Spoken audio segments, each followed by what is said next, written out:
All right, a couple of announcements before we start.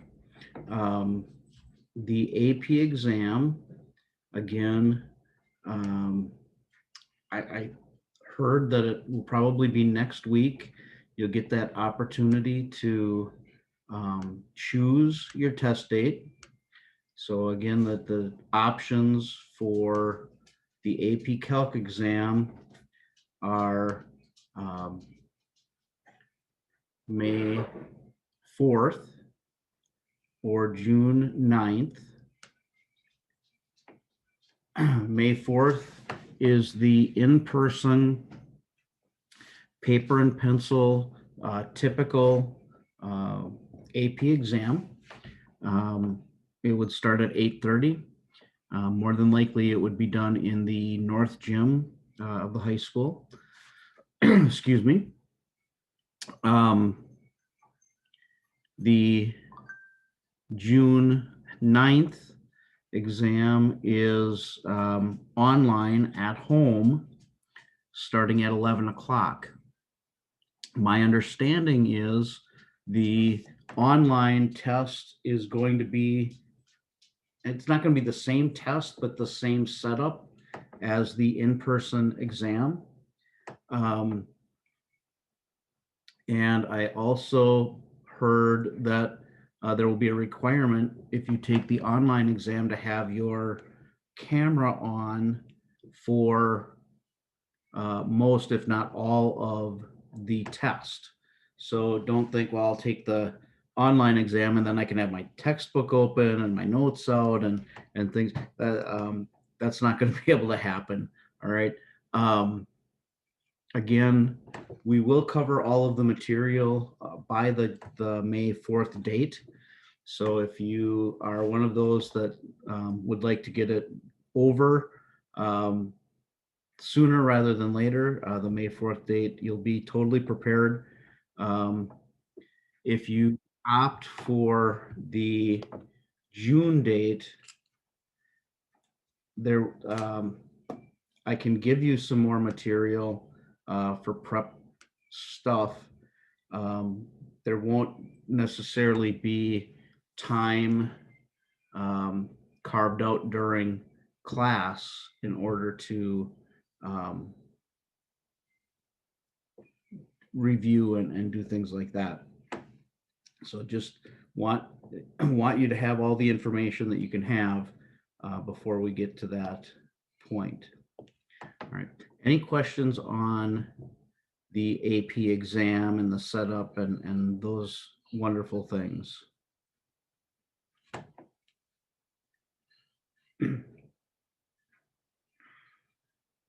Again, make your choice, choose what works for you. There's no, it does not affect me one way or the other, whichever date and test option you choose. So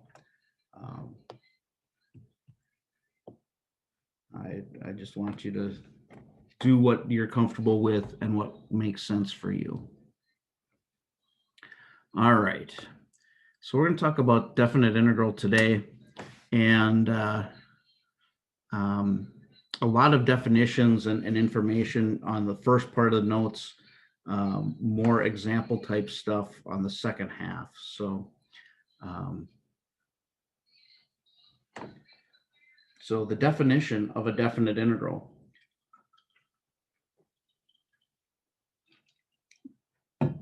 If we have f and it is a continuous function defined on the interval from a to b, and we divide that interval from a to b into n subintervals of equal width, and that width is our delta x, where delta x is b minus a divided by n. We let x sub 0 be our left-hand endpoint. That's actually what a is. And then x1, x2, all the way up to x sub n. X sub n would be our value for b. And those would be the endpoints of those subintervals. we then choose some sample points, x star sub 1, x star sub 2, and so on,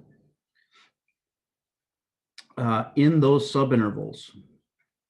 So between x sub 0 and x sub 1, there's some x star sub 1. So that's a sample point somewhere in that subinterval.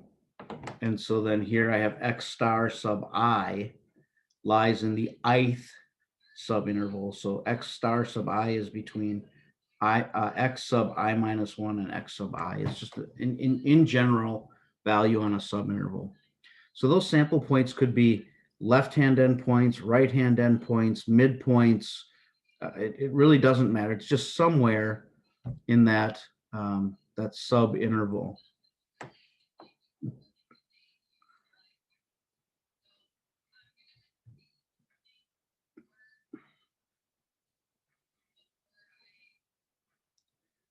All right, moving on. Then we define the definite integral of f from a to b as this S almost looking symbol. It's called the integral symbol from a to b of f of x dx. And that would be the limit as n approaches infinity of the sum, I goes from 1 to n, of our x star sub i's times delta x. So we've been doing finite sums with a finite number of subintervals. For an integral, it's an infinite sum. And we're not actually going to do an infinite sum. We'll be able to evaluate those without adding them each time. A couple of notes on the definition. Leibniz introduced that symbol called the integral sign. And then in the notation of the integral from a to b of f of x dx, f of x, the thing we're taking the integral of, is called the integrand, and a and b are called the limits of integration. This dx really doesn't have a meaning in and of itself, but it does tell us which variable we're taking the integral with respect to. So we're taking the integral, in this case, with respect to x, because our function is written in terms of x. If our function was in terms of y, we would have a dy there, and different variables, we just put that variable after the d. A couple more notes. When we calculate a definite integral, we get a value, a number, and it doesn't depend upon x being our variable. Any variable could be used. And we'll see that we'll use x and t and r and y and all sorts of variables when we're doing definite integrals. Because we assume f is continuous, we can also assume that that limit that we're taking will always exist, and it doesn't matter where we pick our sample points then in our subinterval.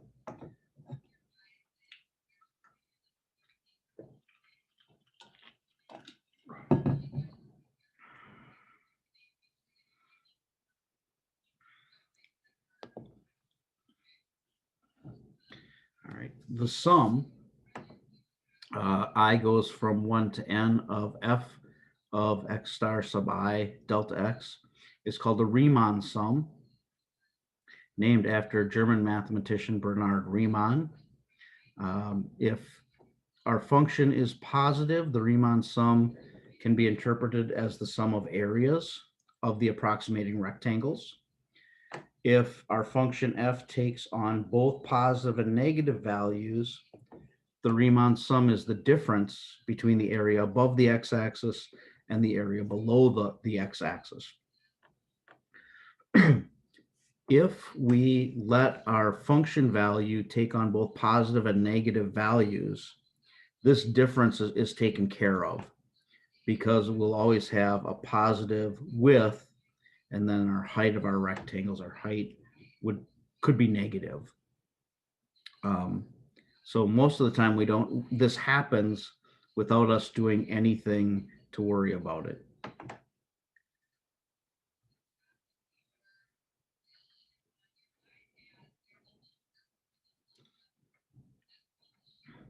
So the first part of your assignment is going to be very similar to what we did in 5.1, just using rectangles to approximate the area. The second part of your assignment is going to be like this. Here is the sum. Write it as an integral.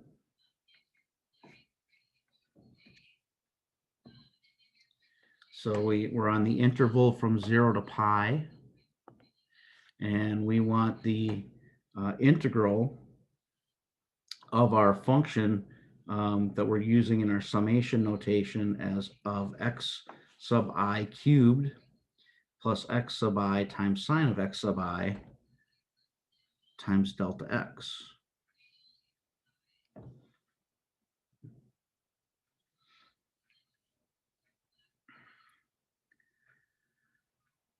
So one way to think about this, the sum becomes our integral sign. We have our limits, 0 to pi, and I will always refer to this, the 0 would be the lower limit, pi would be the upper limit, just because they're lower value and upper value. The integrand is going to be this function. We just lose the sub i's. So it's going to be x cubed plus x sine x. And this would be the integral that would give us the same value as that sum.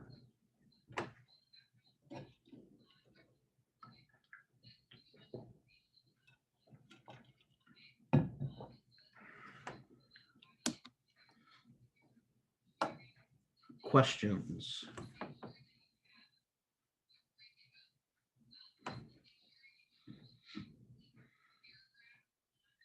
All right, as I said, that's pretty much what the first part of your assignment is going to be anyway.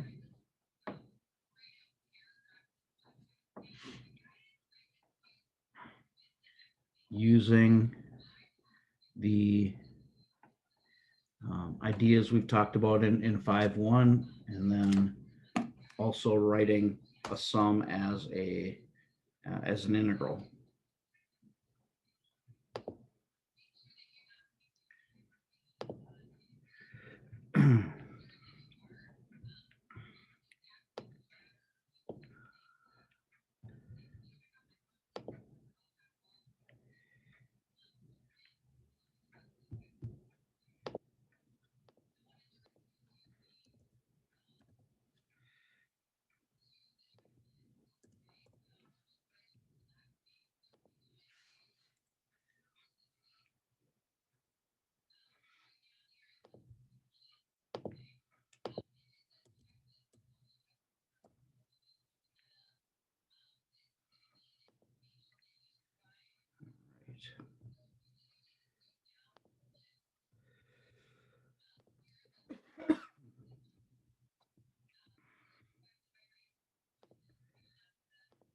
So the second part. Can you pull the assignment back up? Oh boy. Let me do it this way for you.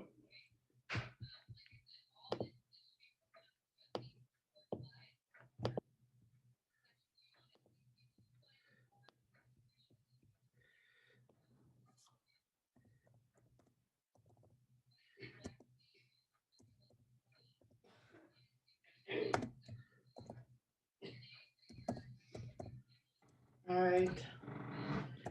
Just need to put a cap on my master's. Okay, I'm in the middle of. Sorry.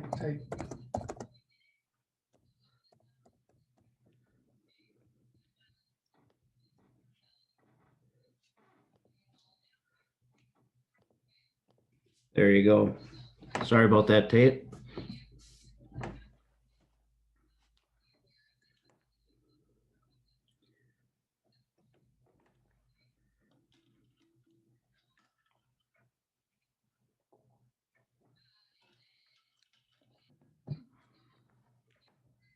Let me know when you're ready.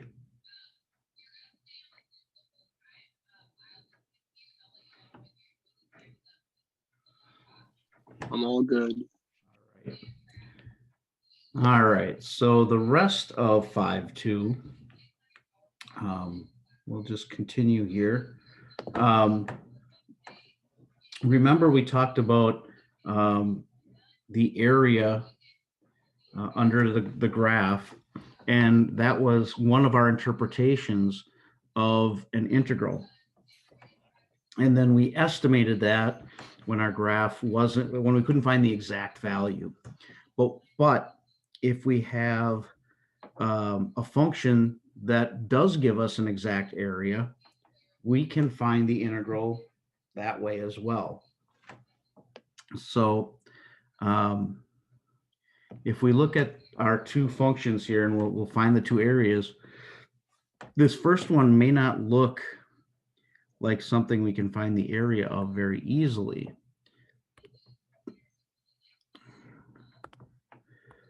But if we look at the function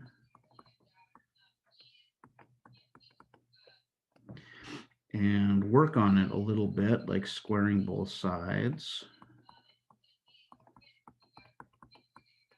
and then adding the x squared to both sides.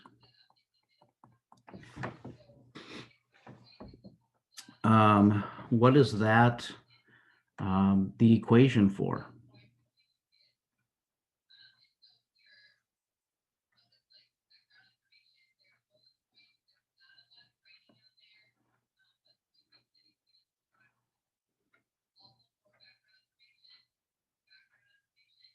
A circle? Yeah, it's a circle centered at the origin with a radius of 1. So if I draw that, and I'm going to do my best to draw it accurately. We'll see how accurate I can get it.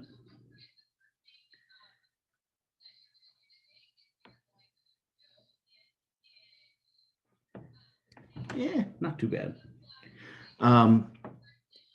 And what we want is, it's just the positive root from 0 to 1. So what we're really looking for is that part of the circle. So this integral is 1/4 of a circle of radius 1. So it's 1/4 of pi times 1 squared. And again, I would probably leave it in the exact form rather than converting it into a decimal. If you did convert it to a decimal, it's about 3. It's a little bit more than 3/4, a little bit more than 0.75. With our other function, x minus 1, well, that's a line with a y, with a slope of 1 and a y-intercept of -1. So if I sketch out my line,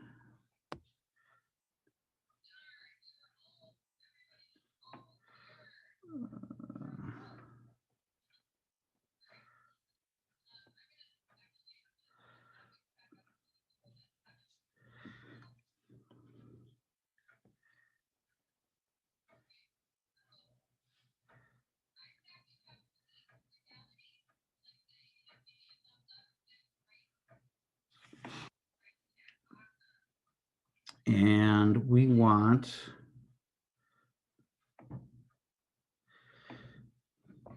from, oops, that's not good. Let's try it with the slope of +1 instead of -1.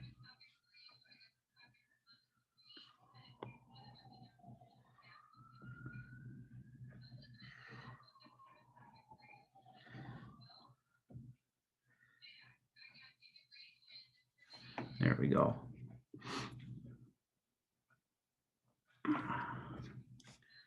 Helps if Mr. Gingrich graphs the right line. So what we want is we're taking the integral from 0 to 3. Again, I could have, I'm going to count by 2s. It'll be a little bit easier to see, I think. So from 0 to 3. All right. So just remembering, we've got this. Oh, I can't, oh boy.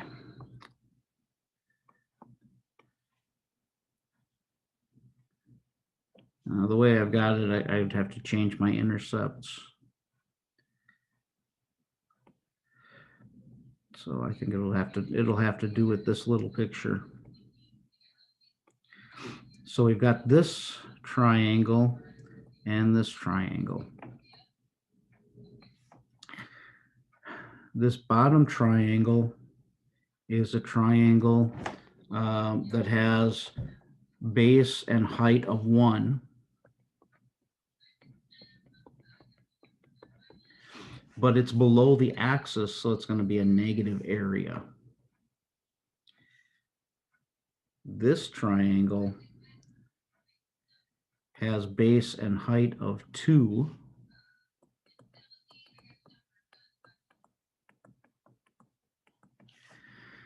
It happens to be above the axis, so it's going to be positive.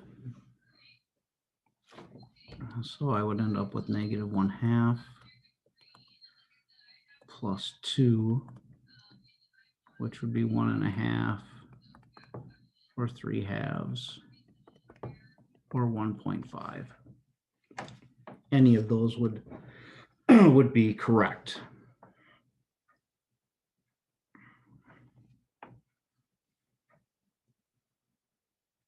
Right, Mr. Gingrich, Yes. how come on the circle one, we didn't do the area below the interval 0 to 1? Like, why Right. didn't you do the bottom right? Yep. So it's all in the way that the function is defined. On the circle, we had the positive root. So this is just our integrand would be just the positive root. So on our picture, the positive root would just be the top part of that circle, going from 0 to 1. In order to do the top and the bottom, you'd actually have to have the plus and the minus in there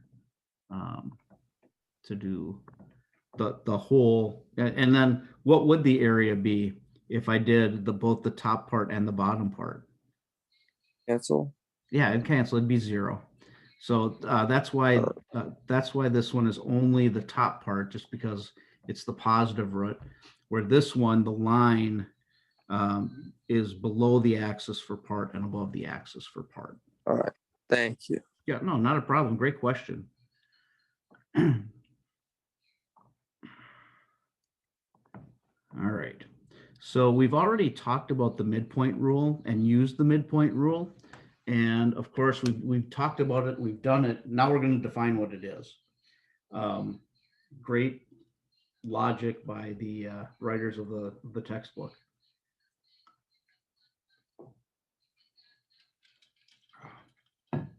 So the midpoint rule is a way to approximate an integral from a to b of some function f of x dx, where our x star is the point exactly halfway between each subinterval. Our delta x is still calculated the same way.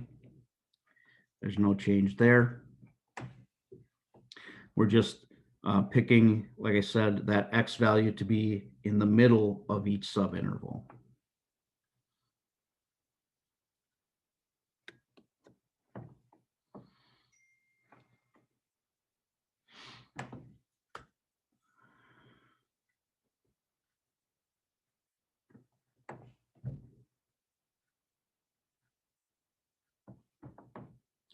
All right, some properties of integrals.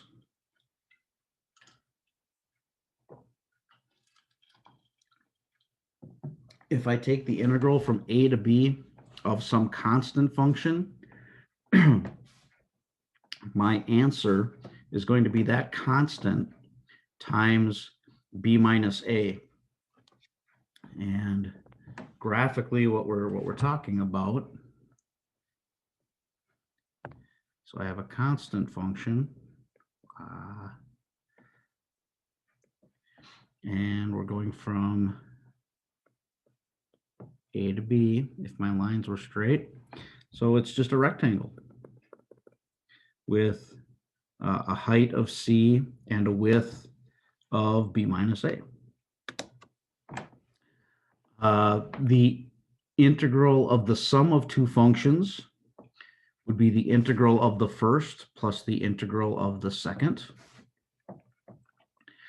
If I have a constant times a function, that integral is the constant times the integral of the function.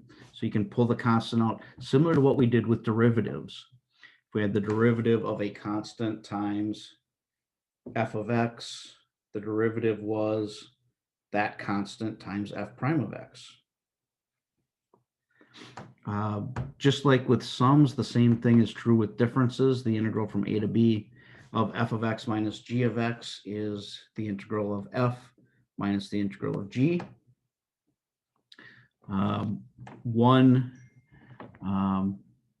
that's kind of important and used oftentimes is this fifth one. If I have the integral of a function going from a to c plus the integral of that same function going from c to b, then that's just the same as the integral of the function from a to b. And in this case, c is actually a value between a and b. So we have a function. If we take a to be this value, c to be this value, and b to be this value, if I take the integral from a to c, that's this area, plus from c to b, that's this area, well, that's the same as the entire area there.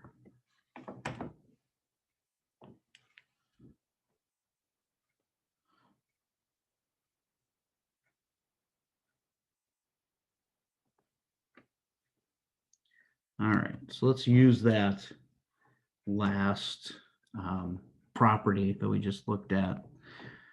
If we know that the integral from 0 to 10 of f of x dx is 17, and the integral from 0 to 8 of our function f of x is 12, find the integral from 8 to 10.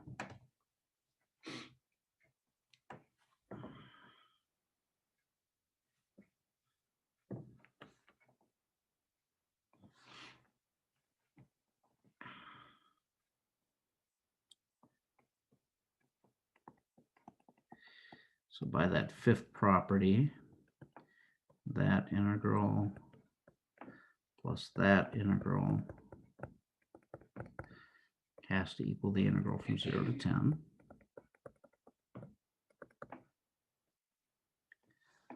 Plug in what I know. I know this one's 12.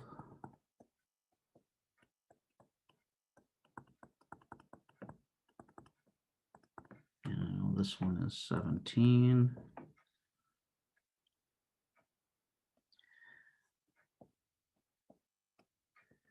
Subtract 12 from both sides. And we've got our answer.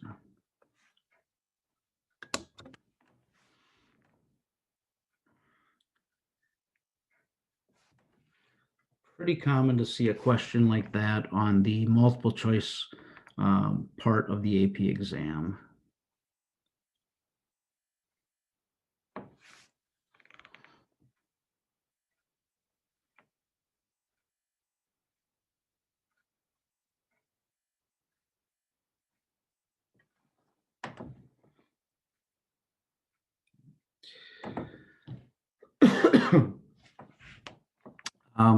A couple of comparison properties for integrals. if we have a function that is always greater than or equal to 0 on the interval from a to b, then the integral from a to b of that function has to be greater than or equal to 0. So again, if we think about it in terms of area, our function is either at the axis or above it. So the area is either going to be exactly 0 if the function was 0. If it's anything else that's always positive, the area will be a positive value.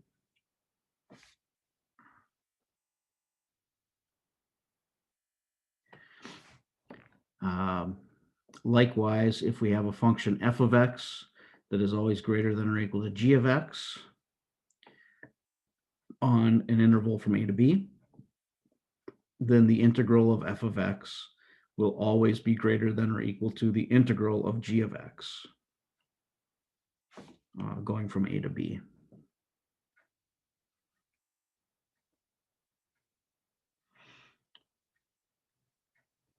The last one is a way to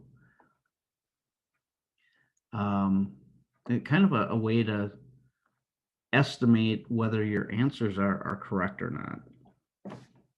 So if we have a function f that is always between little m and big M, so it has a minimum value and a maximum value on the interval from a to b,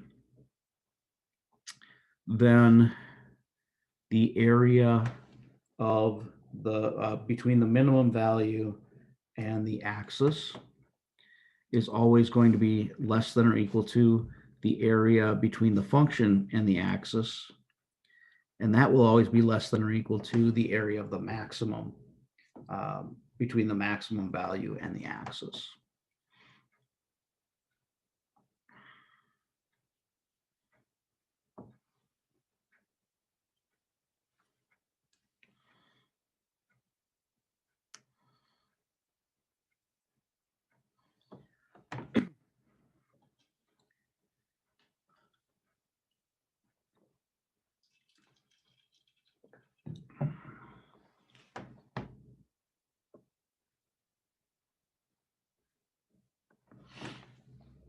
All right, and there's the second part of your assignment. I'm actually going to put these just as one assignment from now on.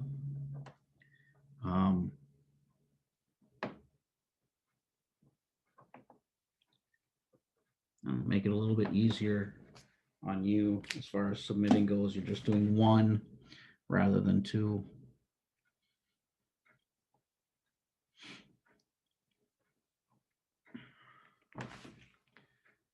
Questions?